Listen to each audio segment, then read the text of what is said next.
Welcome to The One Thing, where It's each Edge Radio's- episode features our signature segment, Pandora's Box. We dive into hot topics that challenge the norm and ignite real conversation. Inspired by Greek mythology, Pandora's Box isn't just about chaos. It's about truth, transformation and hope. That's what we bring to every conversation. Have a cause or business that deserves to be seen? Want to be remembered forevermore? Be our next special guest. Contact us today at theonething@edgeradioaustralia.com. Welcome to The One Thing here on Edge Radio Australia. It is very exciting today. Exciting, but with a bit of trepidation, okay? A little bit of nostalgia too, A lot of nostalgia. I'm going to say that. First, before I do any introductions or any of the formalities, we missed Lisa. Lisa is missing. Come on. Lisa, she's got the lurgy. All right, now. We're not going to say the word. No. Now, if this was 5 years ago, they may have had a shot down the local chemist. I'm not sure what was going on there. But no, just a good old-fashioned flu. I love to see Iddy in the background as well. Hello to Iddy. Hi, Iddy. Who is doing some wonderful work for us in the old production side of things. But we have a special guest. Would you like to do the honours here? The lovely Leanne. And you know what? I would absolutely love to do the honours because this very lovely special lady sitting next to me here is my very good friend, Shelley Tucker. Shelley and I have known each other for 3 years nearly. Okay. And a little bit about Shelley. She's a mum of 3 and now a grandma of 1. She has 3 beautiful children. She loves connecting with people of all ages. I'm going to read it from here. She loves connecting with people of all ages. She loves doing wellness practices. She's a dedicated child educator with a strong commitment to holistic health. She actually works from my premises, Panacea Healing, just plugging it in there. Plug away. In Les Murdy. She is a beautiful Reiki healer and also does some aroma touch therapy.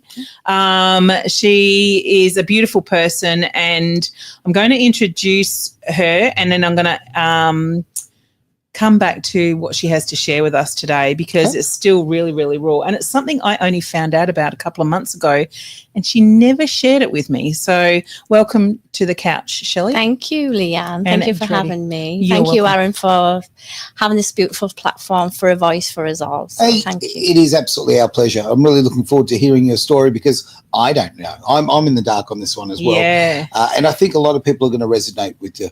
Well, it was like buried, and then just quickly on that note, I go to the aged care home where Leanne's mum lives at the moment. Yeah. And Leanne said, you can't go today because there's a COVID outbreak. Well, I just was like, you're kidding me. And I just, it brought up all these feelings that I was like, it was just awful feelings. And I just said, I can't believe it, Leanne. I said, after what I've gone through, I can't believe it. Anyway. And so then she said, so it was a conversation we had, and I said, what is it? Why every time we mention it, why is there this trepidation? Well, Shelley proceeded to tell me that I met Shelley in September 2022. In May 2022, she was locked up. And probably it's where you belong. We all belong there, Aaron. But in this case, maybe it was a little unfair. And for those people who are going, oh, look, this was years ago, get over it. No, okay? And I'll tell you why. It's not a case of getting over it. People need to be held accountable, okay? These things changed our lives in a lot of ways for a very negative way. You've gone through an experience here that was extremely negative, and the people who have caused this, these stories need to be heard, and those who, as I say, made this happen need to be held accountable. And they need to be reheard because this could happen again, and we need to actually know how to prepare ourselves. So, Shelley, just tell us a little bit about April 2022 and the lead up to this. Yeah, so my stepfather was poorly, so I needed to go home to see him because he wasn't well. So obviously I wanted to get out of the country to go to a flight to the UK because I'm from the UK. So never picked that. Really? So whereabouts in the UK are you from? Hartlepool. Hartlepool. So she's not Scottish, she's not Irish, she's from Hartlepool. North of England. Yeah. So I go to the travel agents and they say, you can't go because I haven't got 3 vaccinations. Yep. And I was thinking, oh dear. So they give me the Home Affairs website. So I had to fill all these forms in and this and that. Anyway, took a while for all of the ticks to come back. So I missed my stepdad's passing by a day, but I was there for the funeral, but that was okay. So going there was absolutely fine. Finally, everyone, I landed in Manchester. Everything was beautiful. No masks in sight.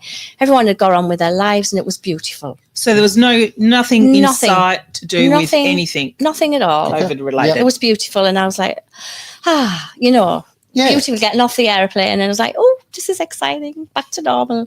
And that was that. And was awful because it was a funeral and things like that. But when I came back, goes to Manchester Airport and they said, oh, yeah, you're not vaccinated because it's all digital. Sure.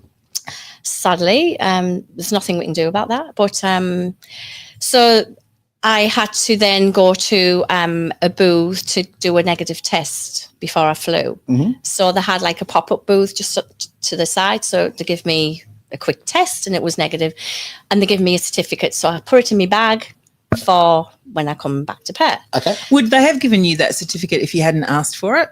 It was going to be digital, but I said I want to have it in my hand. Paper copy, because it was easier important, and things like that. I think people need to know that as well, because sometimes we need to have something physical because everything can be lost, right? Yeah, of course, in a system. Yeah. If they want it to disappear, they will have it lost. Yeah, okay, go ahead. So but I think it's totally fine. No, no sniffle, cough, whatever. And you were traveling. You weren't traveling alone, Shelley. Yes, I had my 2 children, 15 at the time and 7.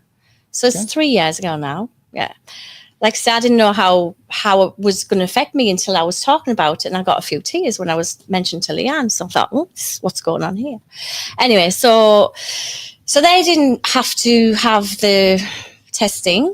Okay. It was just me for some reason. So anyway, gets on the airplane, comes to Perth. There was 2 border control guys, and they made me stand aside, and they said, you can't go home.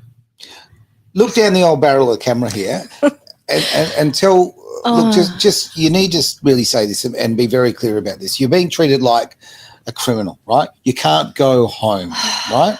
Why? Because you made a decision about your own health. Yeah. Right? Because you actually, you chose your free speech. You chose to have, autonomy over your own body. Yeah. And for that, you're a criminal, basically.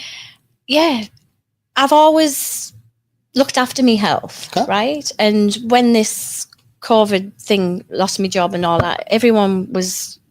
It was just awful, wasn't it? Yeah. And just moved on. I didn't want to know about these things it was just awful. And then it was like, I felt like I was in a, what do you call, like a prank? Yeah. Felt like someone's going to surprise, but they wouldn't let me home. But I had my 2 kids with me as well. So what happened to your 2 children? Because I know that you had separated from your husband. Yeah. So the dad hadn't seen the children for 4 weeks. So he came to obviously see how they are and everything. And they were going to go home with me. But obviously they couldn't go home with me because it made me go into a hotel. Mm-hmm. So, but why aren't they in the hotel? Well, this is the thing. So my son... He was 15 at the time, but he worked in a restaurant. So he got 1 vaccination. Gotcha. Because he thought he had to, and his dad took him to the doctor and all this. Yep. Anyway, so he had 1. So he had the certificate on his phone. Okay. So they let him go home. But if he hadn't have had that certificate, he'd have had to come in the hotel with me. Right. Okay. But my daughter was only 7, so she was allowed to go home. But because he had the certificates... Doesn't matter if you're 7 or 70. I know. No. Look, I want to stop this, right? You're making big mistakes here. If you remember rightly, and this was the health advice, okay, from the experts. Now, remember, you were safe when you were sitting down, very dangerous to stand up, okay? You were very susceptible to sickness if you're just standing there. But if you had a drink in your hand, you were safe. If you had a fork in your hand, you're also safe. Okay. It was what an absolute load of rubbish. So a 7-year-old, right, and we do know, obviously, look, children were far safer and all of that sort of thing. But if we're talking about back in those days, the governments were very focused on transmission, right? Okay, no offense to your daughter. But this is in 2022. May 2022, she's come back. But you were coming back to Perthistan. There was no masks in sight here either. But, pardon? There was no masks in Perth either. No, I know. At the time. She was probably one of the last lockdown. Okay. The last lockdown, I would say. You just can't justify this. Look, when this first happened, okay, when we got all the mass media and the absolute lies from the corporate media about what was going on, fear, for the first few days, and you know what, even for the first month, I completely understand why people would be concerned. Yeah. Right? We've all watched zombie movies. Yes, zombie zombies. Yeah, exactly. These are very dangerous things. Yeah, they are. They're not COVID zombies. No. So. But what I'm getting at is we've been conditioned to think about these, these outbreaks have been movies about what kind of carry, right? And there was genuine fear, and I would say across pretty much everyone in the first few weeks. But we're talking 2.5 years down the road. Exactly. 2.5 years down the road. And where she's coming from, Manchester, where there's absolutely nothing. And if I didn't have to go back for a funeral, I wouldn't have been in this position, but obviously. But I do feel for people who were in the thick of it at the beginning. Sure. I feel for them, but at the end of the time, I was just like, there was no sense in any of it. No, there was. So you came back, but just because I remember you saying something to me about you had a choice to go somewhere or the hotel. Oh, yes. They said the Watchtower. The Watchtower. Or the Watch House or something, I remember. Watch House? Yeah. Okay. And the woman who never had a badge, no name. She was the official for getting us into the hotel. So she was the quarantine official. Officer. Yeah. I like that too. Yeah. So I said to her, I don't want to go in the hotel. I want to go home with my children. She said, so she actually said that I could have a hotel to home pass the next day. Okay. So I said, oh, brilliant. That'll do for me. So she'd have to stay in the hotel one night. That's acceptable. Yeah. Right? So I thought, oh, well, okay, that'll do. And I said, I'm not paying for this privilege because I don't want to pay for something I'm not agreeing in at all. And she said, I've got to fill in. I thought you said you weren't Scottish. No, come. But I had to fill forms in. I'm teasing you. But I was going to get the forms later. Yeah. Okay. So anyway, so I said, so I wasn't going to pay, and I never signed any forms at all. And I just went along with it, silly me. But it was either that or I was going to go in the Watchtower. In the Watch House. This is what she said. Watch House on the floor, on the ground, she said, on a mattress on the ground. She wasn't. That's what they offered you. So hang on, the accommodations. Okay, so you're a normal human being. What are you going to choose? Oh, a hotel room or laying on the floor, right? Yeah. Come off it, right? And I think that's even a little bit of coercion. It was, right? It sounds like coercion. Yeah, so definitely. Just thank you, Lisa, for your great comments coming through, and everybody who's coming through as well. Actually, from several Lisas. Hello, Lisas. What the heck is the Watchtower? Now, I know Jimi Hendrix was fond of them, but that's about it. I didn't know anything about it myself until I came out and started asking questions, and someone said it's like a custody thing. Okay. Yeah. So I'd have been in custody. Yeah.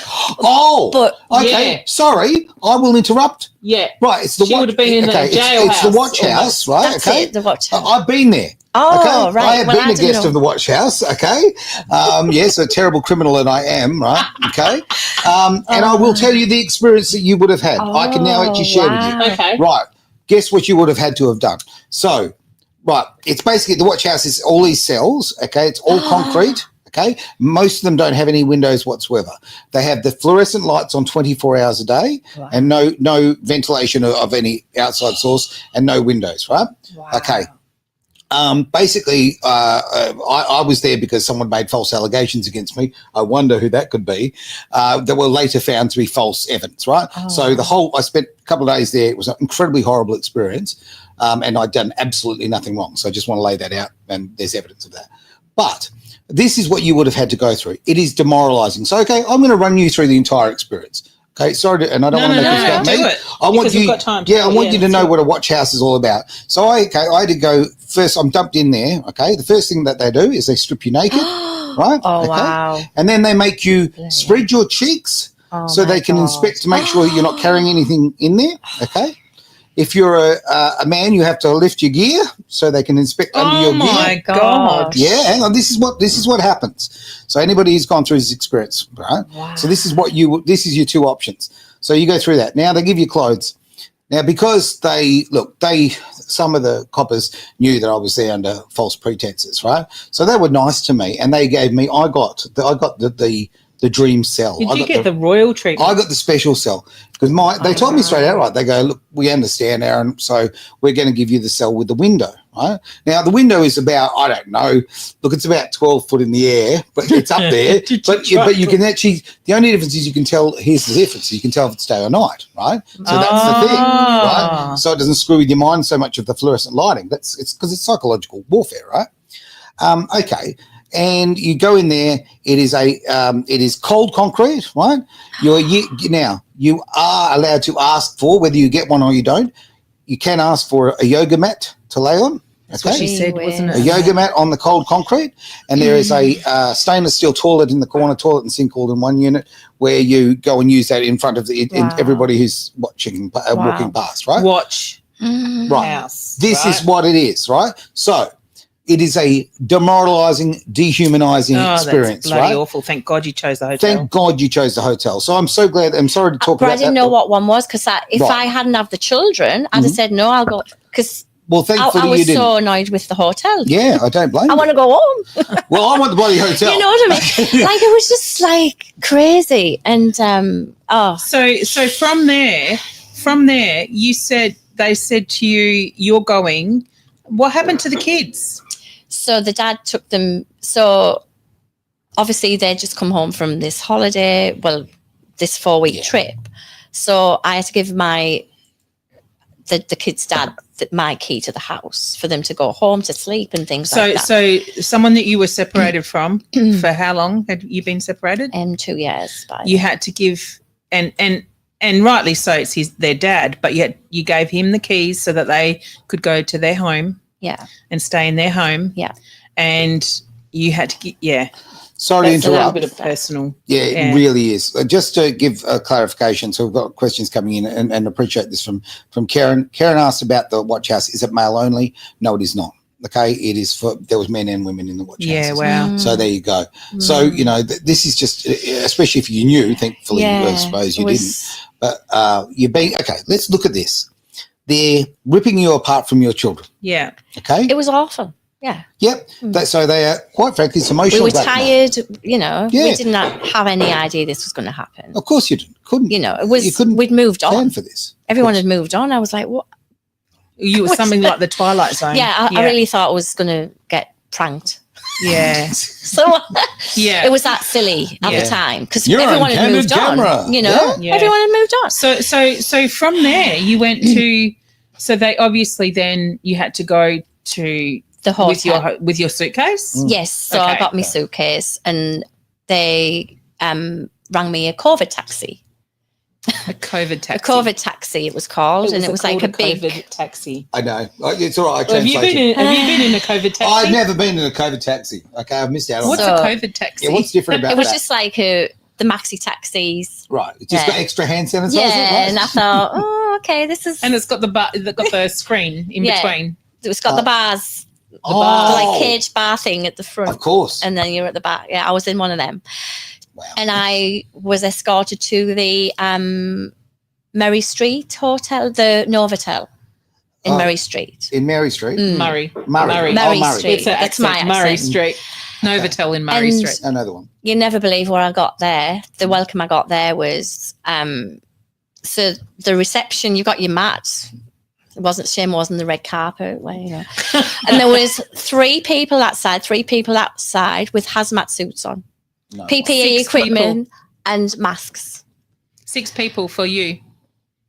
Oof, and I was like, "You're a criminal." Are you kidding me? Negative. And I just said, "Shame on you!" And I just was so angry, and I had to just go with it because what do I do? Yeah, exactly. So Brack just kept saying, I'm not paying for this experience. I don't want to be here. But like I say, my saving grace was I was supposed to be going home the next day. Yeah. And then... So they gave you the presidential suite? I went... So they put me at the very top of the floor, the very, very, very top. Nice. Anyway, so I was escorted with a person with masks on and all this kind of stuff to the top of this hotel. And then I shut the door and I just sobbed because I was thinking, that's emotional. It was just, I was tired, You're know. coming off a long flight. Yes. And it was like, the kids were crying. It was just not good. No. It was not good. So you've been ripped away from them, basically. Yeah. And I was totally healthy. Yeah. I never had a sniffle or a cough the whole of the nonsense anyway. No. Totally fine. No, look, and it was just unbelievable. Nonsense is such a great word because, okay, I often think this to myself. If they hadn't talked about it on every bit of media, if it hadn't been all over TV, all over radio, all that kind of thing, would you have even known? You really wouldn't, would you? Right? Without the propaganda, you wouldn't even know. No. It was too much, yeah. And so what, they then shut the door on you or what was it? Well, the door was shut and it was... Did they give you something to eat? So they actually give me something as I was going up the stairs, and it was a box of, I think it was bread in there. Okay. With jam on or something, if I remember rightly, and it was just a plastic box. That's healthy. And they give me that and I just threw it back at them. I'm like, I couldn't eat it anyway. But I remember seeing it was a plastic thing in that anyway. So I didn't eat it and I give it back because I was ready for bed anyway. So thank you, but no thank you. So I did get, they were giving us food. Okay. So they weren't nasty. And then, so you got in there, you were sobbing, you were, I can imagine that would just been. I just wanted to go to sleep and I was just thinking, what? And I was texting all my friends like, what the because oh my goodness, it was just like, what? Everyone was, even all my friends who, we all had different points of view, but no one was, everyone let me be who I wanted to be. Yeah. It was my choice. They're good friends, right? Absolutely, absolutely. But they were all, you kidding me? Like, what the? So that was that. But the next morning, I was dead excited to ring this reception to see if I can get home. Then they didn't know anything about it because this lady had said she'd tell them on reception what was going on. And the reception staff didn't have a clue. So then I thought, right, well, I'll have to ring border control myself. Well, trying to get through to the airport, I must have been on the phone for hours. Well, I'm just looking at the messages that have come up on the screen here, and I might add that you've had plenty of time. So I don't know why you're complaining. They didn't give you a TV that worked, so you didn't have any entertainment. Why not get on their phone, and why not actually communicate with border control and that kind of thing? This just blows my mind. And to think that this is a first world country. This is disgusting that our government and the government that people voted for again, like, what's wrong with you? Honestly, like, do you like socialism? Like, socialism is just the Diet Coke of communism, right? Okay, it's the entry drug to communism, and people are just so naive and they keep voting for these idiots. Anyway, enough of that. Quick little break. Back in a second. Dead Radio Australia. Pain holding you back? Bowen therapy with Panacea Healing can change that for you. It's never too late to recharge your health, career, or purpose. You have the power within yourself to change what no longer serves you, taking your life and health to another level. panaceahealing.com.au. You can do anything. Oh, you are watching, listening to, absorbing the one thing here at Edge Radio Australia. We have the lovely Shelley of course, with us, but next to me, my wonderful co-host, Leanne. Loving having you here. It is always good. It's great. The wonderful Lisa is at home, not feeling well, and we miss you very much. Oh, hi, Lisa. Yes, Lisa, I know you're there. It's just not the same without you, but we've actually made a little, you can't see it's off camera. I know, it feels a bit We've got a little bare. monument over there. For you. It's beautiful. It's very nice there. Let's just, look, I want to make light of it a little bit because, quite frankly, this is so intense, right? Like, you've been treated like complete filth. And as I say, as an Australian citizen, you don't have no one has the right to treat you this way. No. And the fact that our government have done this, and the fact that they have yet to apologise and will never apologise, how they have basically had no accountability whatsoever, this makes me very, very angry. Right. So let's continue your story. Yeah. So this lady who said I could go from hotel to home the next day, she disappeared. No one would find her. And I kept saying she was the quarantine lady because she didn't have a badge on. I wasn't even thinking about that. Sure. You know, I just knew, I thought she'd go by her word and she'd say it was just so sad that she didn't do that. So that was it. I was there. And by that time I'd met some people from Stand in the Park. Okay. Yeah. So I text one of my friends there and I said, this is what's happening. She said, oh, that's not on. Like one of my good friends said, we'll get you out. We'll all come in, like, you know, We'll break you out. a big few of us, like, to make that bit of an effort. Yeah. Big presence outside and things like that. And I thought, oh, yeah, brilliant, we'll do that. And I wasn't frightened. I thought, yeah, let's do it. So the Friday night, I was already because it was nighttime because that's when everyone could come because of being to work and whatnot. Sure. And I honestly thought I could walk out of there. I really did. I only, hand on heart, thought I could walk out. So I had my case and opened the door and I'm like, I'm going, thank you. Yep. You know, so I'm at the top of the floor, press the button, it wouldn't open. They had some control. Yes, they did. So I said, oh no, I'm still going. So there was a stairwell and there was 2 security guards outside. He says, no, you're not getting down these stairs. So I couldn't go down the stairs. And I was like, you're kidding me. I says, really? You're a prisoner. So I had to stay.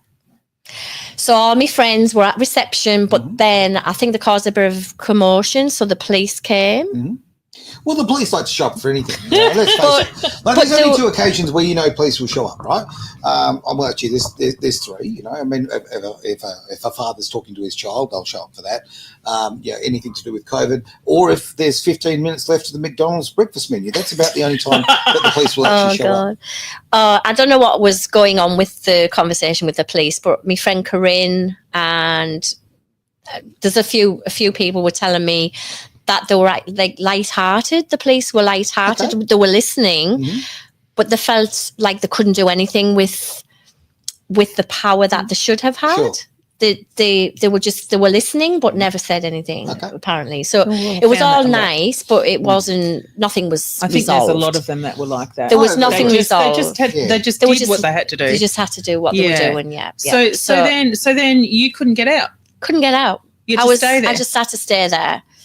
So you've got no TV, okay? Because the TV's broken, right? The TV was broken in the hotel. I hope you've got a bloody good charger for your phone. I had my phone, and you know what? I had a beautiful friend who I met through this Stand in the Park. Sure. And she came with all these beautiful books and some amazing food. Okay. So I was okay. Because the food they were giving you, what was that?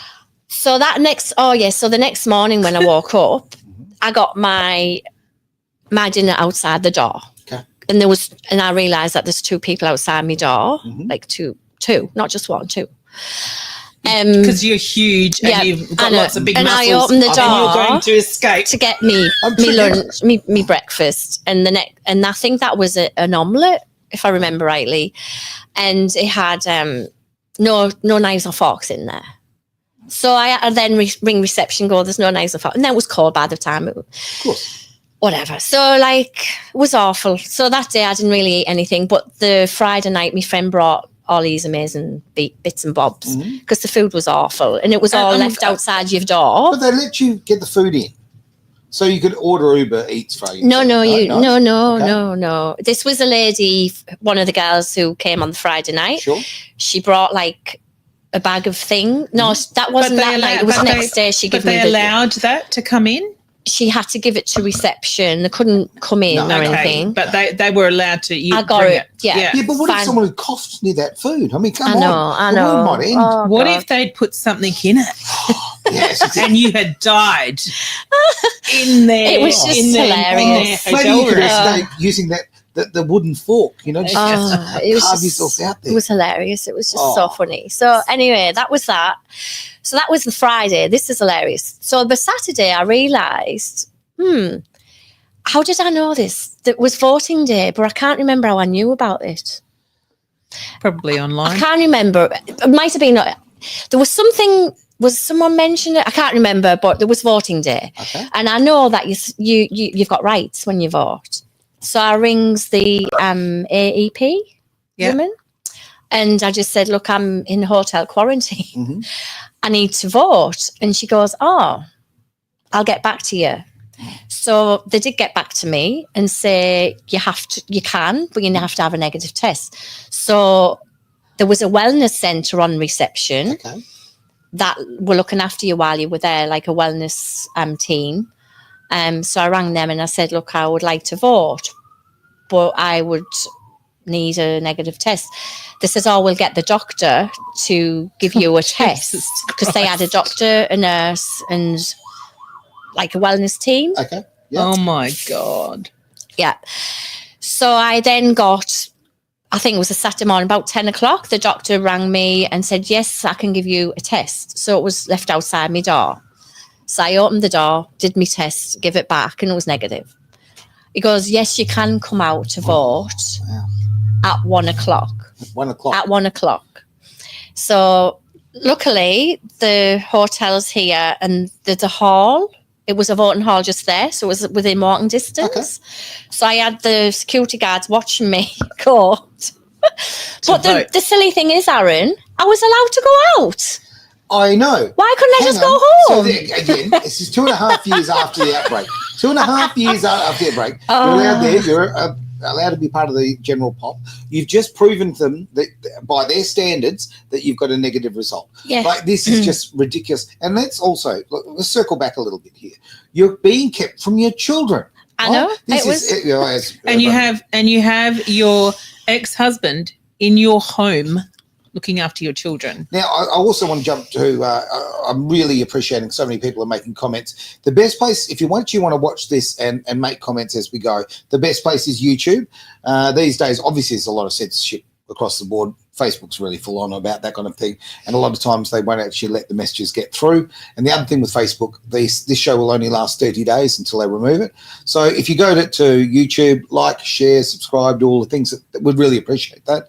But the other thing too is it makes it interactive. It makes sure that we can see your comments. Because there's a thing on the screen now telling me that there are a lot of comments that I can't actually see. So I'd really appreciate it. If you do want to add to the conversation, we'd really love that. Get onto YouTube. I can't see from here. Oh, there you go. Do the unsubscribe. But anyway, sorry, keep going. So that was, I forgot where I'm at now. You just voted. You went to vote? Yeah, I voted. It was a sunny day. Woman. It was a beautiful sunny day. So I was like, and I felt like getting on a bus home. But the only reason I didn't is because the children, the police had knocked at my door. Of course. And I didn't want to, but it was just ridiculous. So I took a while and I'm like, I'll just sit here for a bit longer. So I walked back down and went back to my room. But that was on the Saturday and I was like, this is just crazy. So I had some beautiful books and I just read books and I thought, I'll just chill out. Did you get to speak to the kids? On the phone? Yes. Yeah, okay. My daughter was sobbing a little bit because obviously she even thought it was crazy and she's only 7 at the time. On that, okay, thank you, Helen, for your question here. My question is, why couldn't Shelley go home and quarantine with her 2 children? Why couldn't I? I don't know. I'm sure you asked. Did you just... Oh, yeah. They just, because it was the rules. Oh, the rule, and we don't want to. Was the rules? No, was the rules? It was the rules. What does Lisa say there, Lisa Lawler? Imagine if you had dietary. Well, that was from earlier. Now about the dietary point, which is very, very interesting. About the fact if you did have. Imagine if you had dietary issues, e.g., a nut allergy, celiacs. Did they even know? Was there a duty of care? Did they even ask you? Nobody asked me where I was getting. I had no menu or nothing. It was just whatever was given to me outside the door. Oh, really? And I said to them, I was ringing them every day. I was being a pest because I was so angry. Mm-hmm. And I just kept saying to them, I don't like the food. I can't eat it. It was like slosh. Right. I said, prisoners get treated better than this. They do.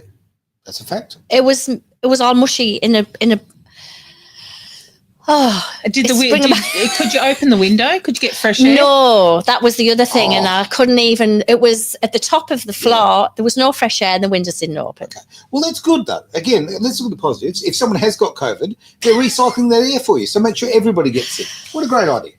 What a joke. So Shelley, I can't imagine what it would be like having to be stuck in this room on your own. You've got the only thing to the outside world is your phone, right? So luckily you had your phone that you could have some sort of connection with your children, with your family, with your friends. How long were you in there? So I went in there at Thursday night, 8:30 on the Thursday night, and they let me out 8:30 the Thursday after. So a week. The whole week, yeah. But I've just remembered on the Friday when my friends couldn't get me out, I opened the door and obviously let James in or out or whatever. So I was going to bed at 10 o'clock on the night, or roundabout. The police knocked at the door. Oh, nice. Saying, they said, "What are you doing? You can't get out." And I says, I just wanted to get out. I said, "This is ridiculous." Yeah. And again, we're just following orders. And he said, "If you do it again, you get $1,000 fine."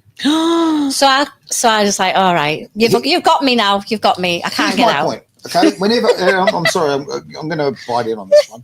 Okay, we're just following orders, and I know there were a lot of good people who just followed orders. Yeah, there also was in the late 30s in a little place called Germany. All right, okay, just following orders is not an excuse. As a human, you need to stand up in your integrity, and you need to stand up and protect those who are those who are vulnerable. Right? Well, isn't that what the police actually come to? No, because it's not a police service. It's not a police service anymore. It's a police force. Yeah. That's a very important bit of language. Just like when they changed, I've talked about this before, they've changed the font now. It used to be in upper and lower case because they did psychological tests that makes them feel less threatening to people, right? So now it's all in capitals. It's very bold. It's all about joining the force, being part of the police force. No, I'm sorry. The greatest majority of West Australian police are just thugs in uniform, right? They are just thugs in uniform. I'm sick of it, and I'm not making excuses for them. Those who stood up, and there's some amazing people, Ben Falconer is obviously a great example. Many other fantastic men and women who stood up and said, "No, guess what? Our integrity is far more important than being part of this machine." Yeah. Right. So when people say they're following orders, yes, so were the Gestapo. Yeah, absolutely. And I said, "Don't you think this is wrong?" And they kind of agreed, but they couldn't do anything. It was so sad. Yeah. And the fact that the doctor and the nurse on the reception, the wellness team, I think they were feeling. I think it's a money rot. It is a money rot. They were raping it in with all that stuff. Yeah. Well, okay. Seriously, they were bringing all this douche into these people who, we're going to have a wellness clinic here and we're going to have a wellness clinic there. And, we're going to have, doesn't matter if you're, just a whatever, you can come in and be part of it. There's another human side that a lot of people don't know about. Okay. So obviously hotels have weddings, okay, and conventions, sorts of things, right? So I happen to know for a fact that I know of, and I'll name because I think it's disgusting. The Tradewinds in Fremantle, yeah. Okay, they were basically fully booked, had a wedding there, all kind of thing. They threw with about a week or so notice, I'm told, right? That's secondhand information. They literally said, "I'm sorry, you can't have your wedding here because we're going to be a COVID hotel," and they literally just filled the entire place. So they threw everybody out, right? Wow. And throughout the events, that is all about money and nothing but money. And also, say if you go and stay at a hotel, you pay XYZ rate. Yeah. Well, guess what? The government they would have pay a been much higher charging. rate. Yeah, absolutely. Yeah. So this was a lot about money. Because people were infectious and this was a deadly disease. Yeah, right? but that's why the wellness centres, all that kind of rubbish. You're right. It is just money laundering 101. Okay, so I know a little bit about your story, and I know we've only got like about 5, maybe a little bit longer, 7 minutes to go. You came back out on the Thursday. Yep. And then, so Shelley, you lost your job during COVID as a... I worked in the education system, the education department. I've been there for 8 years. And as an EA? they stood me down. Okay. So I didn't know whether I was going to go back or anything at this point. Of course not. So on the Friday when you were home, So the day after. Yep. So it was the Thursday, the 20th. So voting day was the Saturday, and then I get out on the Thursday. On the Friday, me principal rang me to go and have a meeting on the Monday to get my job back. Get your job back. Look at the irony in that. We had no idea. Is that going to ever happen? I didn't know whether I was going to ever got my job again. Well, so the week before, she is incarcerated in a hotel room. She's the unclean. And then then the Monday after, she's going from 1st of June.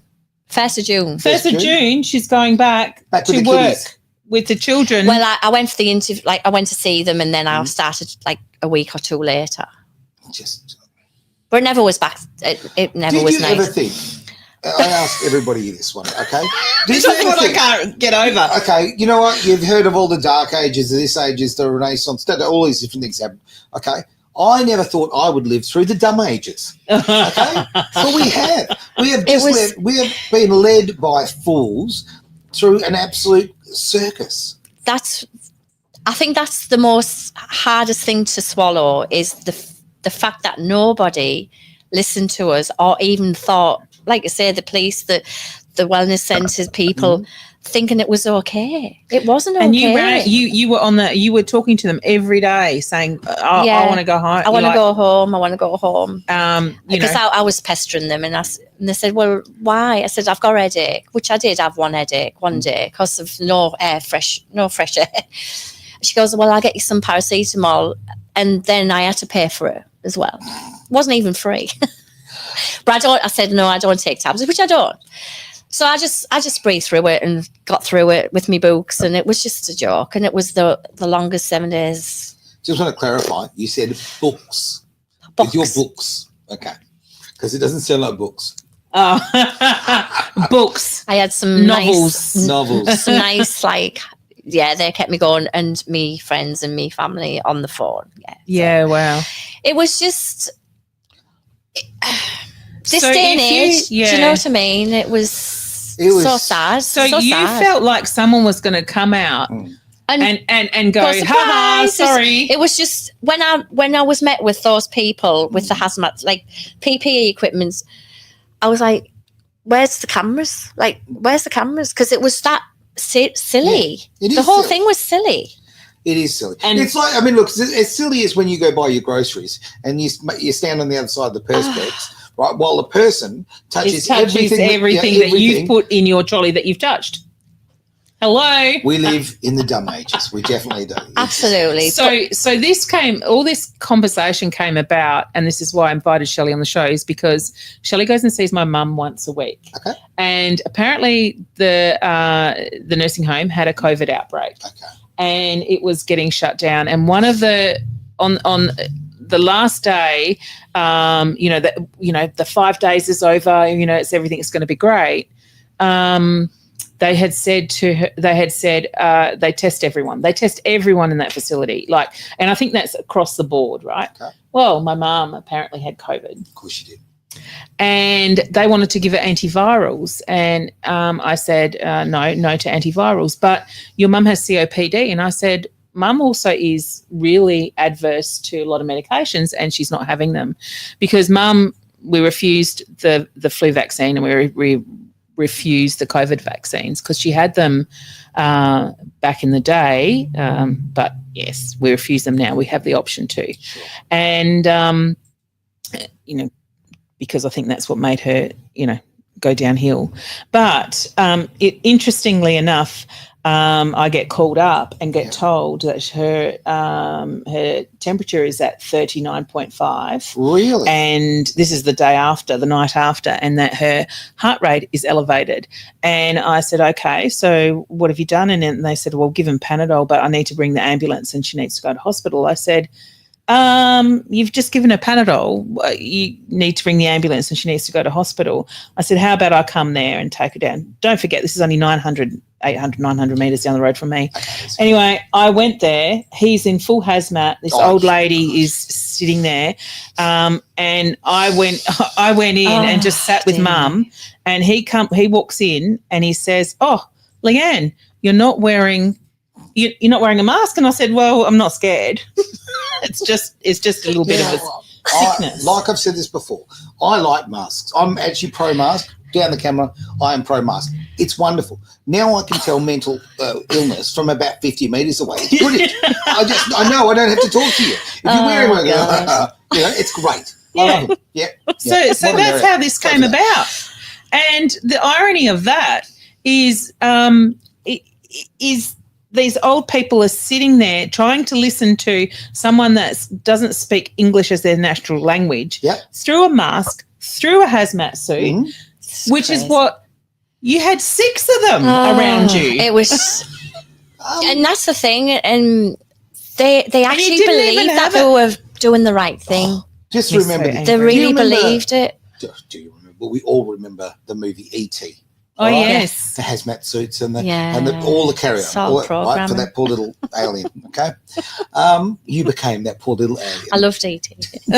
One of my favourite movies. Go home. The good news is you eventually got home. Yeah. That's the main thing. Yeah. Unbelievable. You know what? As much as your story is, it's yours. You own it. Just quickly, you know, I was going on about I'm not paying. Yeah. I didn't pay, but I kept getting bills from the debt collectors. And finally, I got through to somebody, said, "No, I'm not paying." So finally, about 3 months later, got through to the health department, and they said that department's been disbanded. So where was my money going? Oh my gosh! Well, that is. So I didn't end up paying. But if I had because where did it go? I rang somebody in that department, they said, "There's no way." It was disbanded, the department. So you're like, wow. And that would give you crazy. That would go going? against your credit rating too. Of course it would. But there's definitely nothing on my credit file with that. Oh, so thank God for that. That's good, yeah. Absolutely crazy. Brad didn't pay. What an amazing story, Shelley. Oh my gosh. Well, here's what I was going to say, and I don't want to diminish your story by any stretch of imagination. No, but people just need to know that it's still, that's what happened. Yeah. And I thank you for telling your story, because so many people went through this. So many people haven't got the opportunity to actually be heard and tell their story. And that's what Leanne said. She said, "No, people need to hear this." I said, "No, it's old news now. But you know what? It's made me feel better." Yeah. And it really has. This is what people. This is what I'm saying. People are still holding on to this, and you don't need to. This is something that needs to be heard, and hopefully, with Shelley sharing her story, others who have gone through same or similar are able to also open up and let it go. Because I picked up that was something that was still really raw. Sure. And because she's now able to actually share it, talk about it, experience it and let it go, it's something that's positive now, because now she's able to continue on and go through everything else. Isn't it now? It is laughable. It's laughable. Yeah, and we're never going to be doing that again. I'm going to be coming with an axe to get her out of that hotel room. No, they're booking in some. Don't get me wrong. Don't worry. They've booked some more pandemics. They're coming, apparently. If you watch what's going on in the old corporate media. Oh, gosh. We'll be just diving down that rabbit hole again. Do you know what? I want to throw this forward to everybody. If you're going through a hard time, there's a lot of fantastic, holistic sort of people you can go and talk to. A lot of great businesses out there who will specialise in this sort of thing. A couple right here, that would help you in that Energy regard. Essence. Yes, absolutely. yes. Let's clear this right up.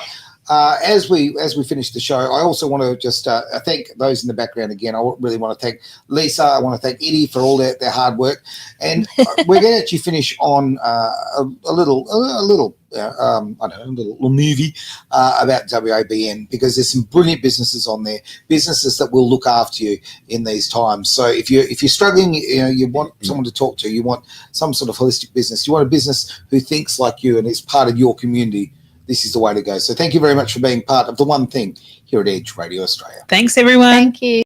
Ever felt lost online finding the right businesses? Absolutely, like a needle in a haystack. Introducing the Worldwide Awake Business Directory. Tell me more. It's your hub for businesses sharing your values. Discover eco-friendly products, socially responsible services, and more. Count me in. I'll check it out straight away. Find businesses aligned with your values on the Worldwide Awake Business Directory. Start making a difference with every purchase.